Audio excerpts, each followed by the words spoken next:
Yes. Nick, how hampered is the drug industry by this silliness? I was just going to say that I wish I had irritable bowel syndrome. I've got really angry bowel syndrome. And that's without taking a drug. I like heroin because the side effects are predictable. Yes. You know, nausea, vomiting, really, good attitude. Making great music. Things. Yeah, sure. You become Scottish. Yeah. It's all good. Yes. There are too many side effects listed on the package. You go blind trying to read it all. I would like to see the FDA go away and Texas and each of the states come up with its own way to say, hey, you want to take these drugs while you're flying a plane, while drinking shampoo, go at it. Yeah, that's beautiful. Tom, aren't pills wonderful? Side effects aren't that bad, are they? No, the pills work. The side effects, obviously there's too many of them. The creepy thing now, though, is that they make the actors in the commercial say it. It used to be voiced by a voiceover guy with a creepy voice, and it would make you listen. But now in the commercial, they have the guys, and he's like, you know, it may cause oily discharge. And the people nod their head. It's just weird. Yeah, it's true. The ones with the women sitting around talking about, I don't know if it's the morning after pill or something, and they're just laughing. Oh, there might be some bleeding. Drinking the white wine, having a good time, talking about the side effects. That's what we do after the show.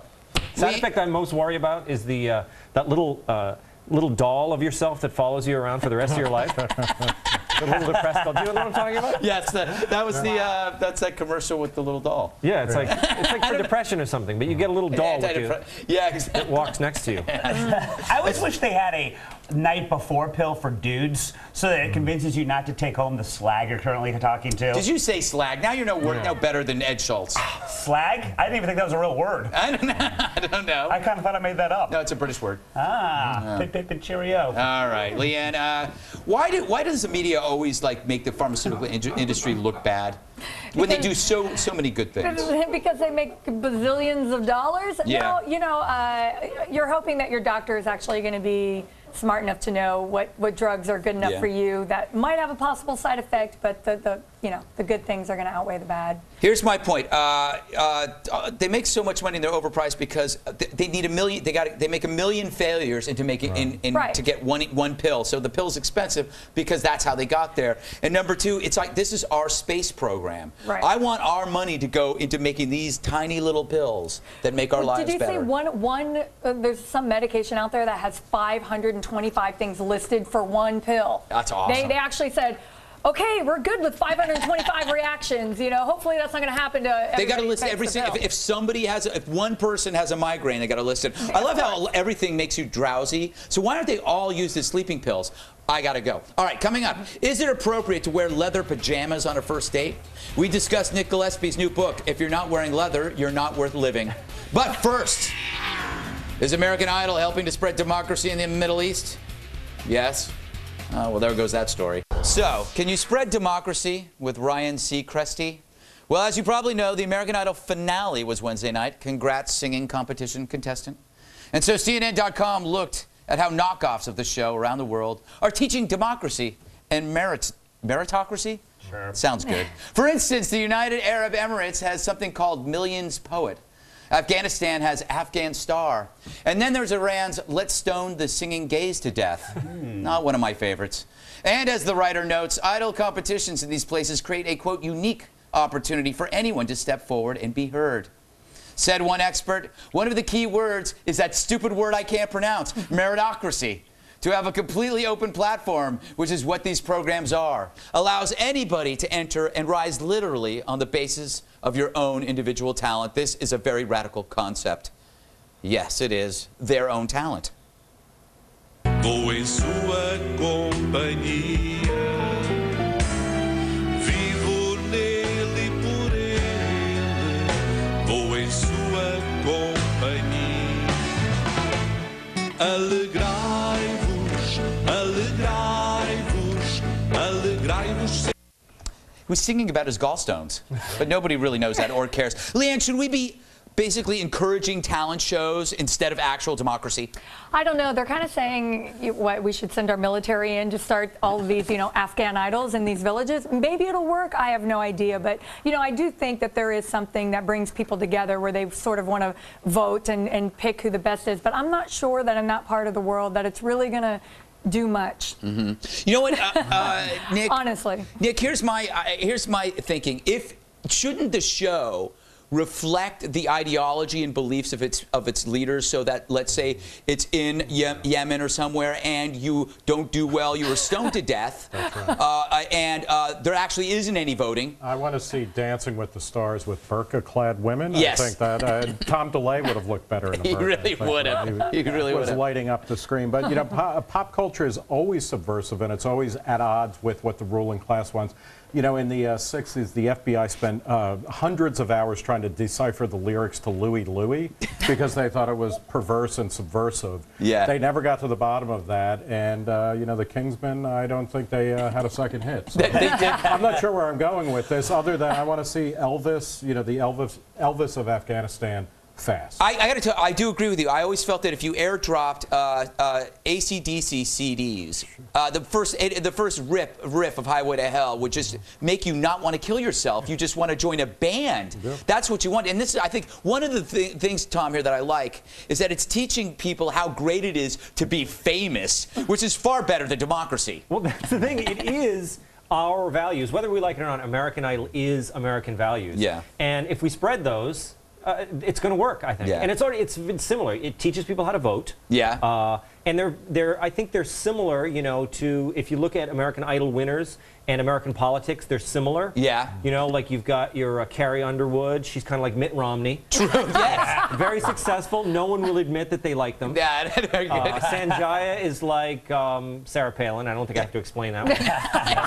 I think it's better that you don't. Or Bobby Jindal. It's a bit like Bobby Jindal. Why? Because they're from the same background, No, Bill? they have excellent singing voices, bigot. All right, thank you. God, how could you even say something I like apologize. that? Wow. I apologize to our viewers right now. Bill, Idol is a Fox show. Isn't it a way it's giving hope to countries that need it? And isn't Ryan Seacrest, in a way, our Gandhi? Well, they would stone him for not wearing a burqa before we confuse them on the gender. Yes. I would also say that there's a problem with this theory is that the whole idea of American Idol is for teeny boppers to plug the lines, to vote early and vote often so that their guy wins, so that Troy Lanahan gets to the next round. Yeah. So that's a lot of things, but democracy isn't one of them. Yeah. I would also say that I don't know if there is an Idol contestant named Troy Lanahan, but there ought to be. And I got to move on, but it's a good point. The people that vote in these things are almost all girls. Right. Yeah, you can't do that there. I imagine in these shows only guys vote, or one guy votes.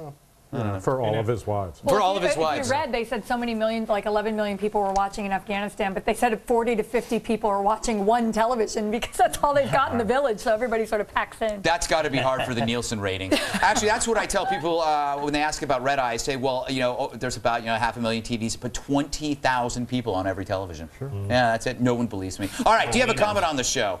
Email us. It's redeye@foxnews.com. And to leave a voicemail on my direct line, call 212-462-5050. Still to come, the halftime report from TV's Andy Levy. He is a jerk.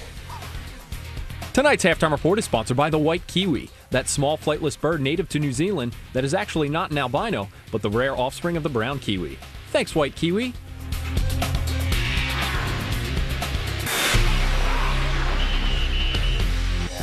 Welcome back. Let's find out if we got anything wrong so far. For that, we go to TV's Andy Levy. Let's get right to it, shall we? Well, all right, if you want. Okay. Don't want to talk about anything? Nah, not tonight. Are you sure? What did I do? Nothing. Well, it doesn't matter. Texas senator pulls anti-groping bill after TSA threatens to cancel all flights into the state. Nick, this bill was silly, right? There was no way they were going to be able to prosecute TSA agents for doing what their job is, right? I'm sorry, are you calling me Nick? Sorry, I can't hear him. Oh, you can't hear? Oh, I'll translate for you. Nick, what he's saying is your performance tonight has been horrible. You are not on point on anything. You gave Greg one set of talking points and then completely said something else. Your delivery was hackneyed, and your coat is spotty. Andy? I got to agree with you. Okay. Keep going. We're going to do this whole thing without him being able to hear me? We'll I'll fix translate. it. Keep going. Leanne, I'm with you. One of the most frustrating things about air travel is the lack of consistency from the TSA. You have no idea what's going to happen when you get into security line, and I totally hear you about how annoying it is when you get your lip gloss confiscated, sister. I know. Right, That's like $18 down the drain. Believe you me, I know. And you know it's not going down the drain. You know that the people there are just taking it home. Oh, of course. And having like a huge lip gloss party. No, then you go on eBay and it's Leanne Tweeden's lip gloss. Yes, exactly. Yeah. Yep. It's kind of creepy. But I do wonder if they're not doing that on purpose to kind of keep the would-be terrorists on their toes. Well, you know, because I'm going to take down a plane with my lip gloss, damn it. See, there's another threat for the Tweedens. First her husband's going to crash a plane, and now she's going to take down a plane. Yeah, we're going to have to drop audio on that. I know. I think so. Yeah. Am I going to get groped now? Yes, you are. Well, you don't have. You're next to Bill. Yeah. What do I do now? Yeah. Tom, you said being groped to the airport doesn't bother you, but to be fair, being groped anywhere doesn't bother you. Well, right. I mean, by someone who's qualified. Oh, of course. Well, no, not by someone who's qualified. Come on, man. God. Gregolog Arab Spring. Oh, Tom, you asked if that second Jedward clip where they talk about meeting the Obamas was a song. Yeah. I think it was a song called "Amazing Cool." I'm fairly sure. Yeah. Nick, can you hear me? Yes. That's too bad. Can you read my lips, Andy? I could if I chose to. I just wanted to correct you on one thing. Jedward is not liberating the Arab world. If anything, Jedward is why they hate us. I have to disagree. It might be why Bin Laden and Mullah Omar hate us, but I think it's what people are striving to become underneath all that loose-fitting clothing. I really don't think so. I think Nick has a point. You kind of convinced me. Well, I always go back to when they issued out those edicts banning Leonardo DiCaprio haircuts. I mean, people secretly won't want something. It's just the mullahs that want to stop it. Or the mullahs. You are not comparing Jedward to Leo. Tell me you didn't just do that. They are both. You did not. Tell me you didn't just do that. Andy, can we just admit that Jedward is going to be bigger than everything I and don't anything? even want to hear. I'm not. Oh, I can't even believe I'm hearing this. You are disgusting. Hey, we're all three in the camera. Yeah. Meanwhile, Obama and Cameron said, quote, "We will not stand by as the protesters in Middle East, aspirations get crushed in a hell of bombs, bullets, and mortar fire. However, thousands of dead Iranians and Syrians could not be reached for comment." Yeah, that's weird. Prescription drugs list an average of 70 side effects on their labels. First of all, I prefer to think of them as bonus features. Yes. I think that's much better. Yes. It's like buying a car and finding out that, that there's a body in the trunk. Yes. Yeah. A gorgeous body. Yeah, exactly. Yeah. Aren't they all great? Yes, they are. Yeah. Yes. Yeah. Greg, you said the study was done by the Indiana University of Medicine, and then you said Go Pumas? Yes. Yeah. First of all, it's the Indiana University School of Medicine, and C, Indiana University isn't the Pumas, it's the Hoosiers. Well, Andy, I apologize, but there was actually a Puma in the studio, and I was reading the teleprompter. Pumas. I was saying, "Go Puma."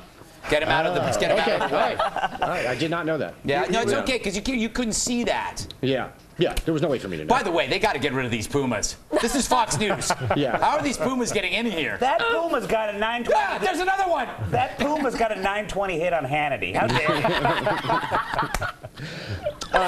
Nick, I believe going blind from reading this label is actually one of the side effects that's generally listed. So. That's what's so confusing. Yeah. So I just wipe it in my eyes. Yeah. But it doesn't matter what it is. Yeah. Tom, I believe the commercial with the little wind-up doll was for Lexapro? Yeah. Yeah. Is it an antidepressant? Antidepressant, and also used to treat GAD. Which is what? General anxiety disorder. I thought Gad was like somebody's stepson. Give him some Lexapro. By the way, we got to talk about the names. Lexapro is an amazing name. Yeah. And I think in 20, 30 years, kids are going to have those names. Like, come here, Lexapro. That sounds like really like a relaxing kind of person. Bill's daughters have those names. Yeah, they do. And Andy, I don't want to unbuzz the unbuzzer, but as this president, gays against drunk driving is what GAD is. And let's just, come on, let's give us some publicity here. Okay. That was gays against drapes. Oh, no, we would never be against such a thing. Yeah, that was the dumbest thing I've ever heard.